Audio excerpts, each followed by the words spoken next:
Holmes had read carefully a note which the last post had brought him. Then, with the dry chuckle which was his nearest approach to a laugh, he tossed it over to me.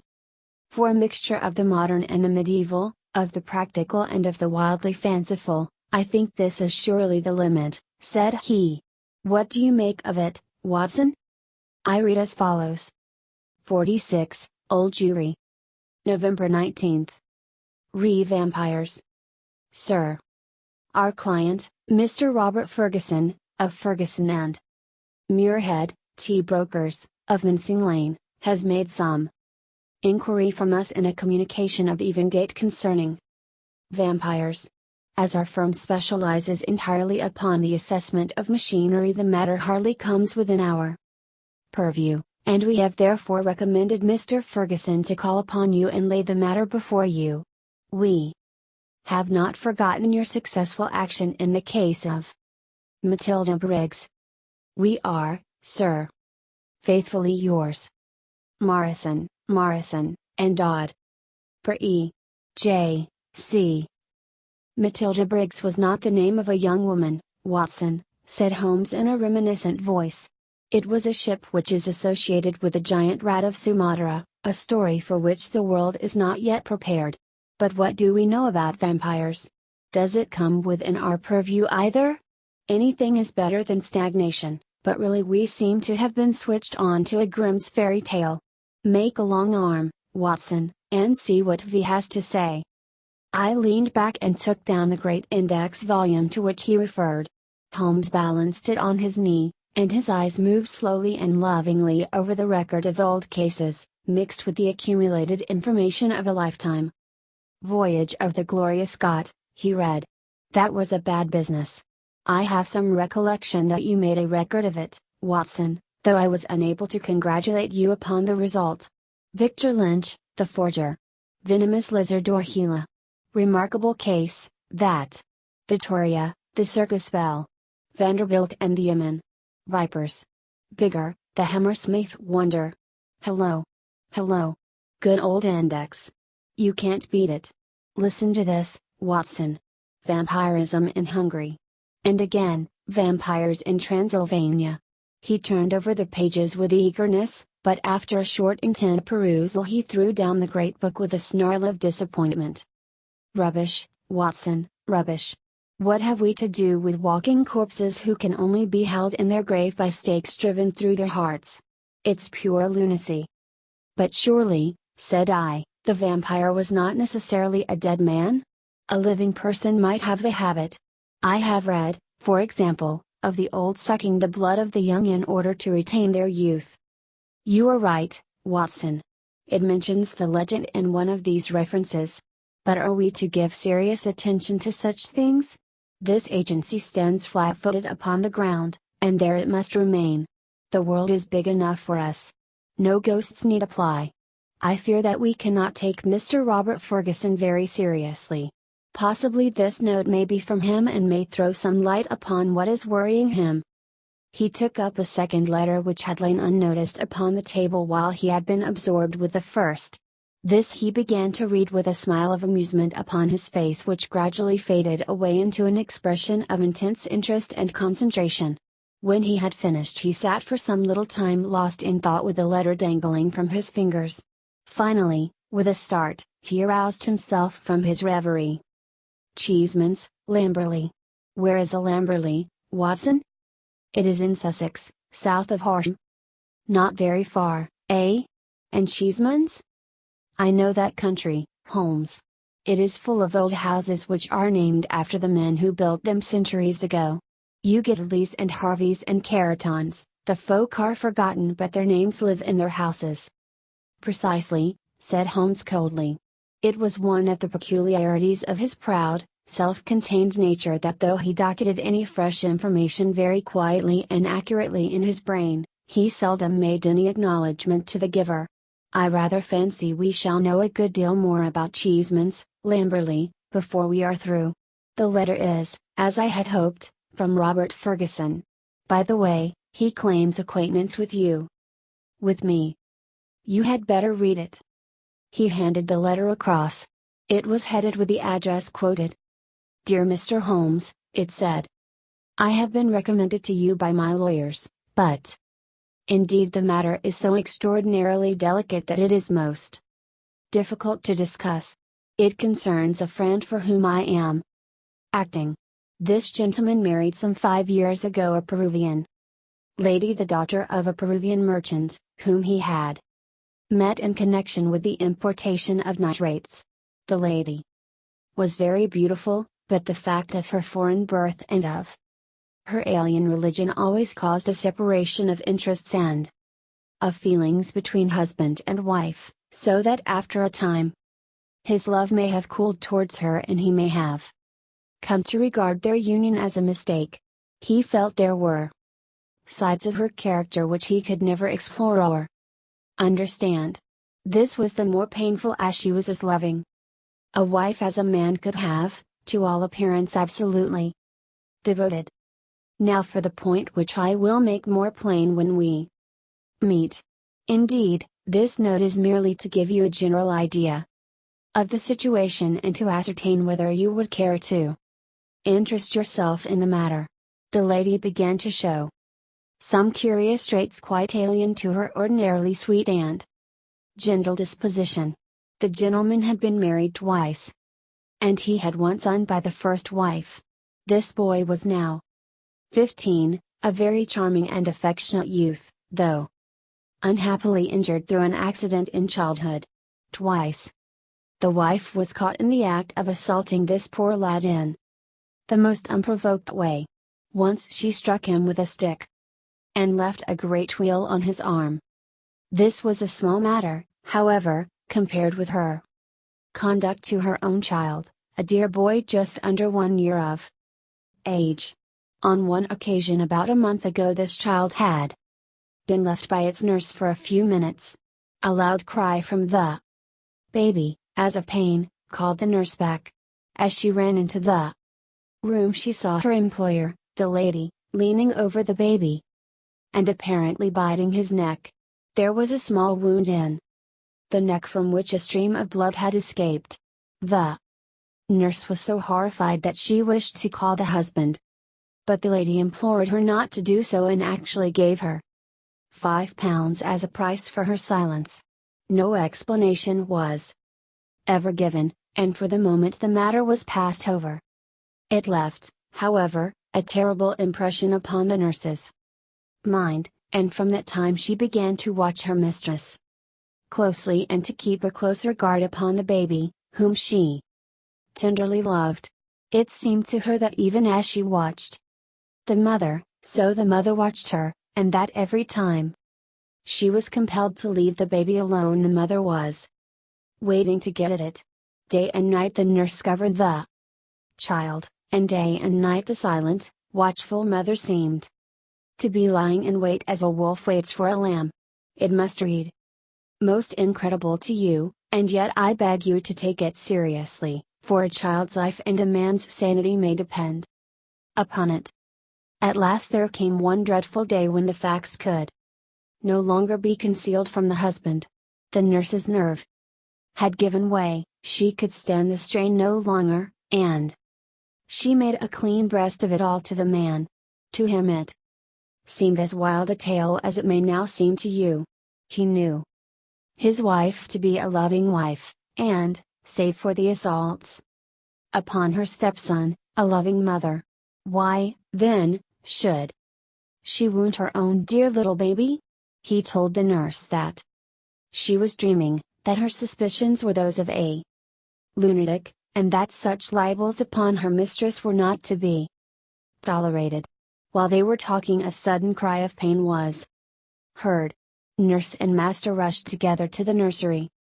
Imagine his feelings, Mr. Holmes, as he saw his wife rise from a kneeling position beside the cot and saw blood upon the child's exposed neck and upon the sheet. With a cry of horror, he turned his wife's face to the light and saw blood all round her lips. It was she beyond all question, who had drunk the poor baby's blood. So the matter stands. She is now confined to her room. There has been no explanation. The husband is half demented. He knows, and I know, Little of vampirism beyond the name. We had thought it was somewhat tale of foreign parts. And yet here in the very heart of the English Sussex. Well, all this can be discussed with you in the morning. Will you see me? Will you use your great powers in aiding a distracted man? If so, kindly wire to Ferguson, Cheeseman's, Lamberley, and I will be at your rooms by 10 o'clock. Yours faithfully, Robert Ferguson. P.S. I believe your friend Watson played rugby for Blackheath when I was 3/4 for Richmond. It is the only personal introduction which I can give. Of course I remembered him, said I as I laid down the letter.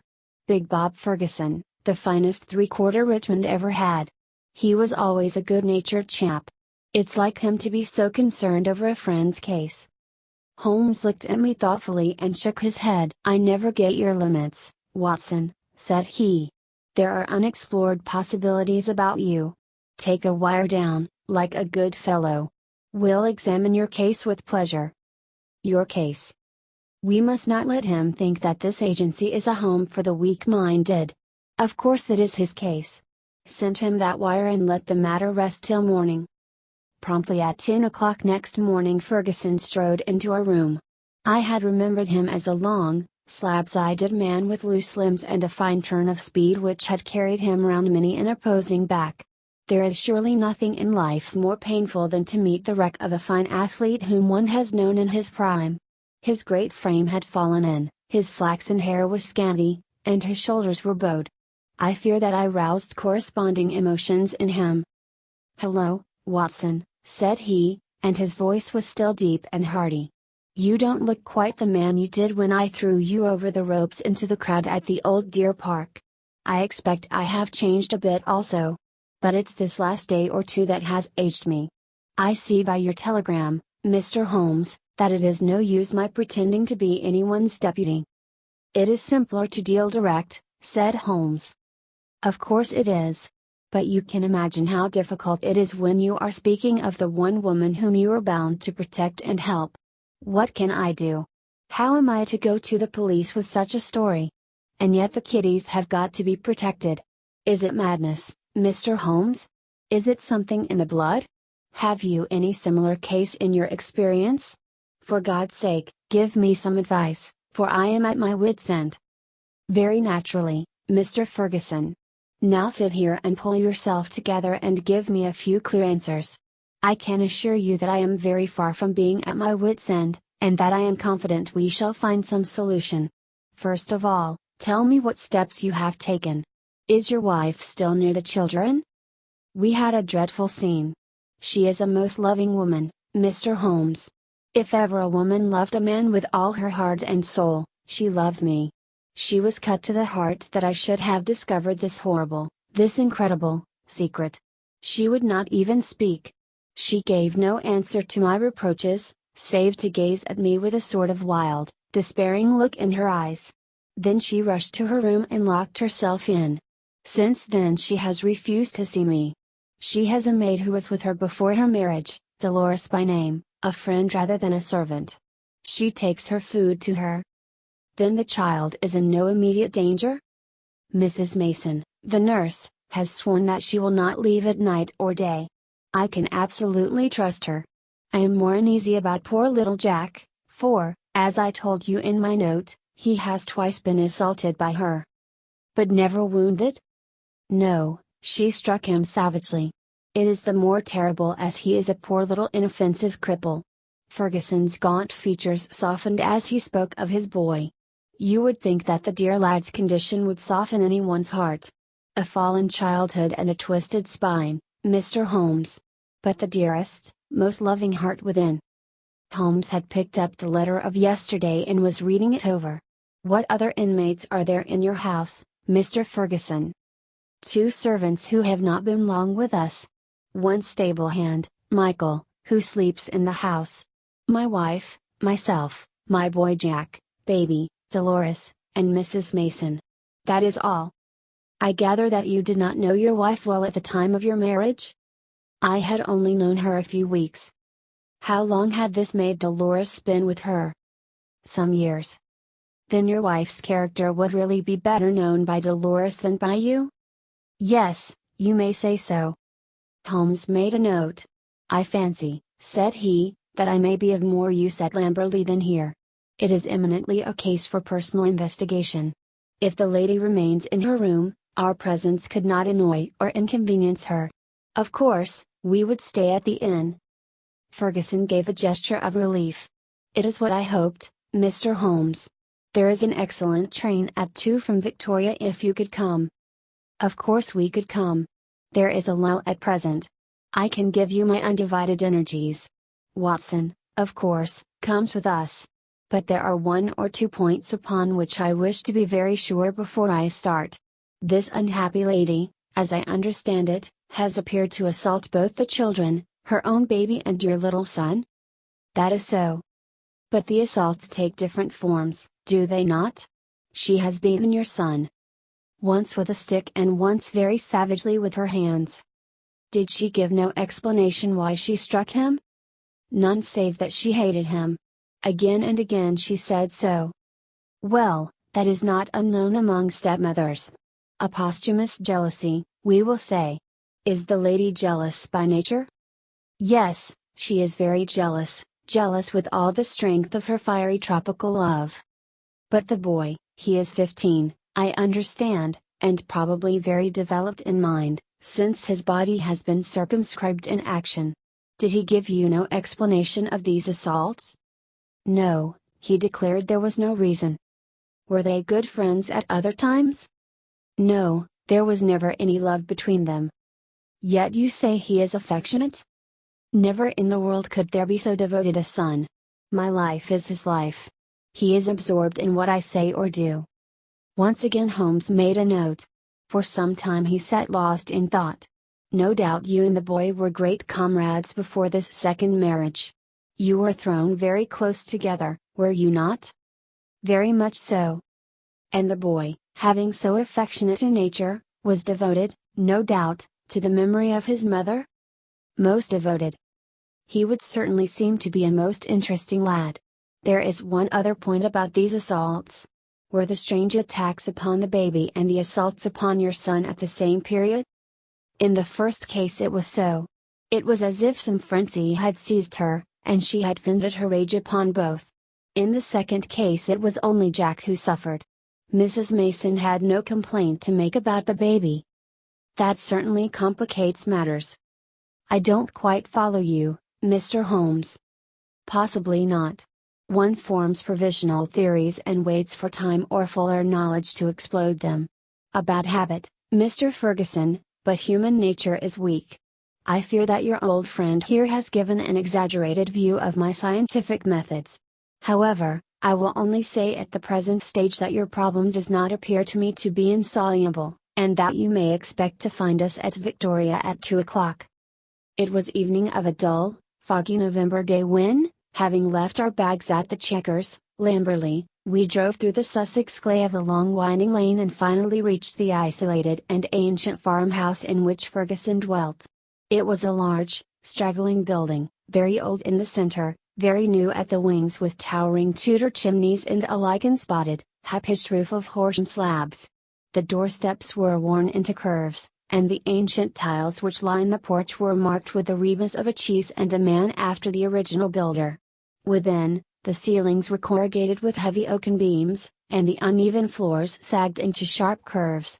An odor of age and decay pervaded the whole crumbling building. There was one very large central room into which Ferguson led us. Here, in a huge old-fashioned fireplace with an iron screen behind it dated 1670, there blazed and spluttered a splendid log fire. The room, as I gazed round, was a most singular mixture of dates and of places. The half-panelled walls may well have belonged to the original yeoman farmer of the 17th century. They were ornamented, however, on the lower part by a line of well-chosen modern watercolors, while above, where yellow plaster took the place of oak, there was hung a fine collection of South American utensils and weapons, which had been brought, no doubt, by the Peruvian lady upstairs. Holmes rose, with that quick curiosity which sprang from his eager mind, and examined them with some care. He returned with his eyes full of thought. "Hello!" he cried. "Hello!"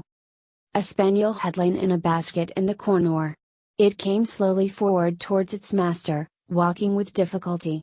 Its hind legs moved irregularly and its tail was on the ground. It licked Ferguson's hand. "What is it, Mr. Holmes?" "The dog. What's the matter with it?" That's what puzzled the vet. A sort of paralysis. Spinal meningitis, he thought. But it is passing. He'll be all right soon, won't you, Carlo? A shiver of assent passed through the drooping tail. The dog's mournful eyes passed from one of us to the other. He knew that we were discussing his case.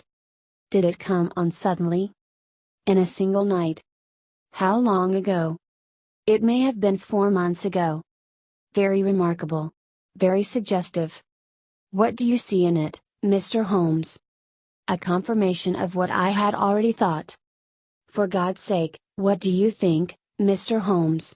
It may be a mere intellectual puzzle to you, but it is life and death to me. My wife a would-be murderer, my child in constant danger. Don't play with me, Mr. Holmes. It is too terribly serious. The big rugby three-quarter was trembling all over. Holmes put his hand soothingly upon his arm. I fear that there is pain for you, Mr. Ferguson, whatever the solution may be, said he. I would spare you all I can. I cannot say more for the instant, but before I leave this house I hope I may have something definite.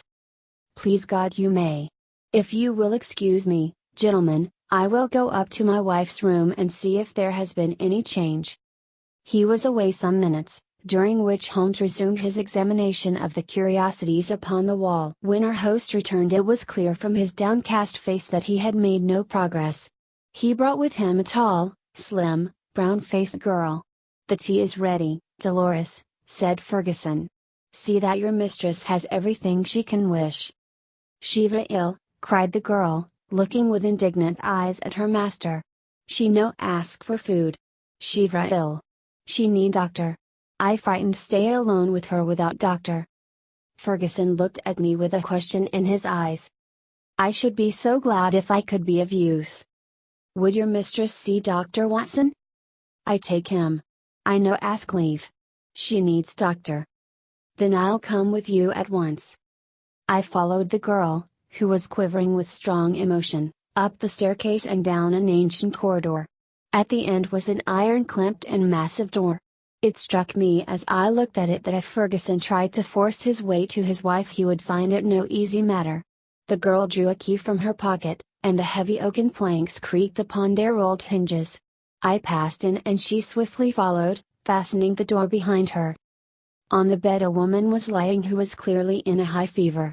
She was only half conscious, but as I entered she raised a pair of frightened but beautiful eyes and glared at me in apprehension. Seeing a stranger, she appeared to be relieved and sank back with a sigh upon the pillow. I stepped up to her with a few reassuring words, and she lay still while I took her pulse and temperature.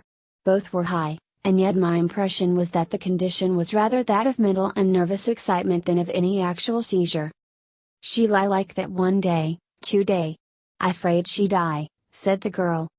The woman turned her flushed and handsome face towards me. Where is my husband? He is below and would wish to see you. I will not see him. I will not see him. Then she seemed to wander off into delirium. A fiend. A fiend. Oh, what shall I do with this devil? Can I help you in any way? No. No one can help. It is finished. All is destroyed. Do what I will, all is destroyed. The woman must have some strange delusion. I could not see honest Bob Ferguson in the character of fiend or devil. Madam, I said, your husband loves you dearly. He is deeply grieved at this happening. Again she turned on me those glorious eyes. He loves me. Yes. But do I not love him? Do I not love him even to sacrifice myself rather than break his dear heart? That is how I love him. And yet he could think of me, he could speak of me so. He is full of grief, but he cannot understand. No, he cannot understand. But he should trust. Will you not see him? I suggested. No, No, I cannot forget those terrible words nor the look upon his face. I will not see him. Go now. You can do nothing for me. Tell him only one thing. I want my child. I have a right to my child. That is the only message I can send him." She turned her face to the wall and would say no more. I returned to the room downstairs, where Ferguson and Holmes still sat by the fire. Ferguson listened moodily to my account of the interview. "How can I send her the child?" he said. "How do I know what strange impulse might come upon her? How can I ever forget how she rose from beside it with its blood upon her lips?" He shuddered at the recollection. "The child is safe with Mrs. Mason, and there he must remain." A smart maid, the only modern thing which we had seen in the house, had brought in some tea. As she was serving it, the door opened and a youth entered the room. He was a remarkable lad, pale-faced and fair-haired, with excitable light blue eyes which blazed into a sudden flame of emotion and joy as they rested upon his father. He rushed forward and threw his arms round his neck with the abandon of a loving girl. "Oh, Daddy," he cried, "I did not know that you were due yet. I should have been here to meet you. Oh, I am so glad to see you." Ferguson gently disengaged himself from the embrace with some little show of embarrassment. "Dear old chap," said he, patting the flaxen head with a very tender hand.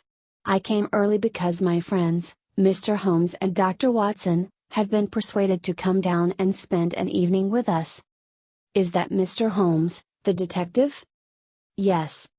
The youth looked at us with a very penetrating and, as it seemed to me, unfriendly gaze.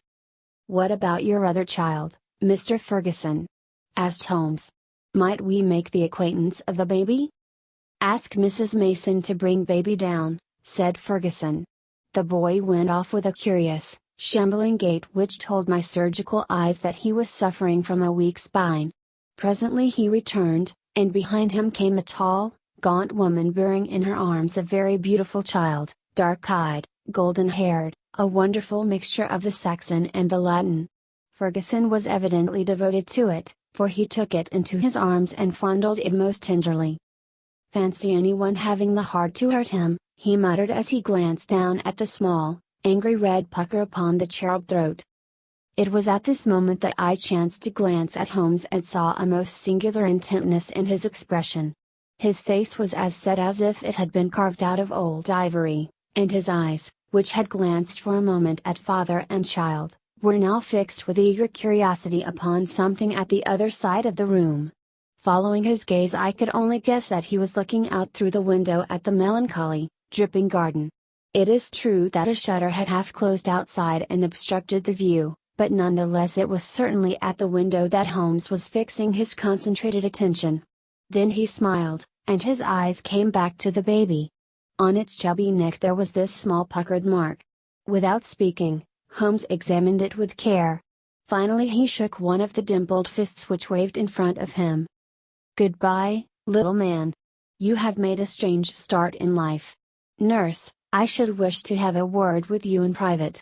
He took her aside and spoke earnestly for a few minutes.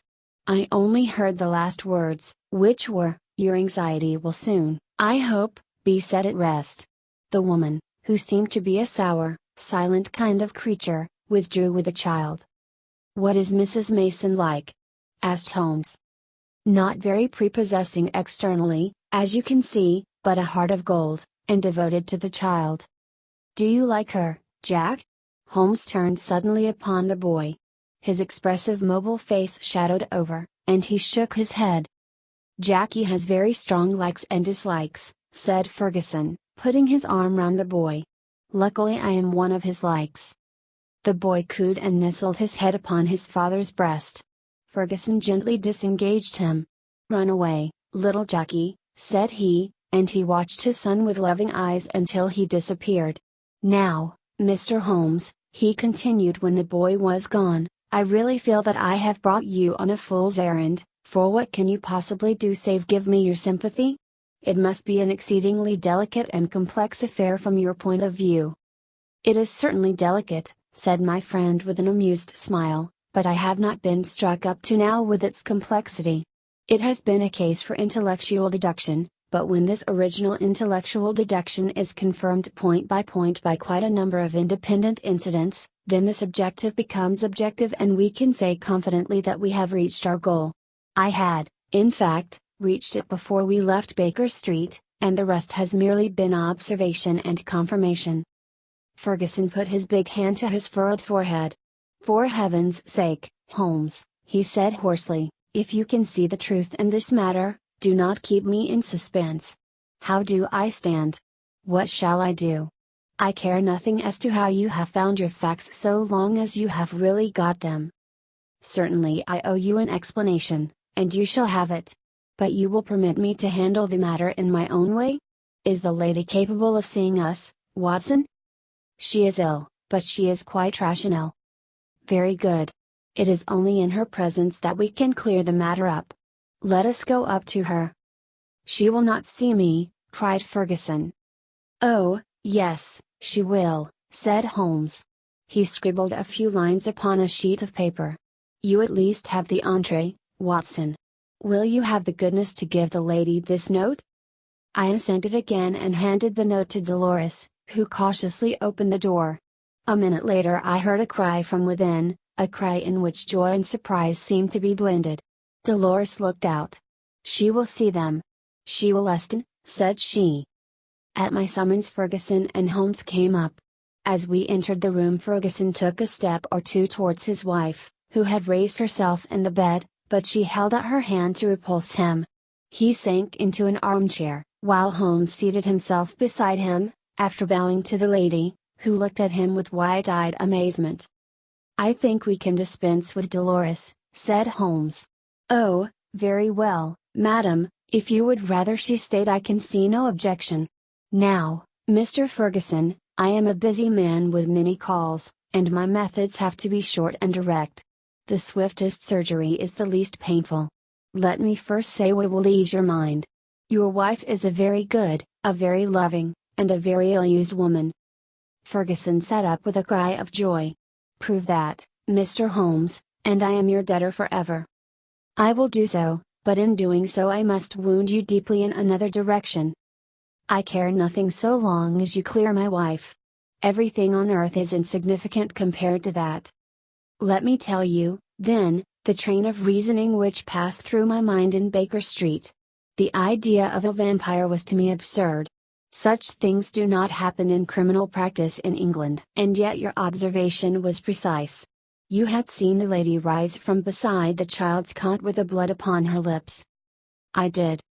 "Did it not occur to you that a bleeding wound may be sucked for some other purpose than to draw the blood from it? Was there not a queen in English history who sucked such a wound to draw poison from it?" "Poison? A South American household. My instinct felt the presence of those weapons upon the wall before my eyes ever saw them. It might have been other poison, but that was what occurred to me. When I saw that little empty quiver beside the small bird bow, it was just what I expected to see. If the child were pricked with one of those arrows dipped in curare or some other devilish drug, it would mean death if the venom were not sucked out. And the dog? If one were to use such a poison, would one not try it first in order to see that it had not lost its power? I do not foresee the dog, but at least I understand him and he fitted into my reconstruction. Now do you understand?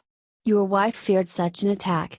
She saw it made and saved the child's life, and yet she shrank from telling you all the truth, for she knew how you loved the boy and feared lest it break your heart. Jackie. I watched him as you fondled the child just now. His face was clearly reflected in the glass of the window where the shutter formed a background. I saw such jealousy, such cruel hatred, as I have seldom seen in a human face. My Jackie. You have to face it, Mr. Ferguson. It is the more painful because it is a distorted love, a maniacal exaggerated love for you, and possibly for his dead mother, which has prompted his action.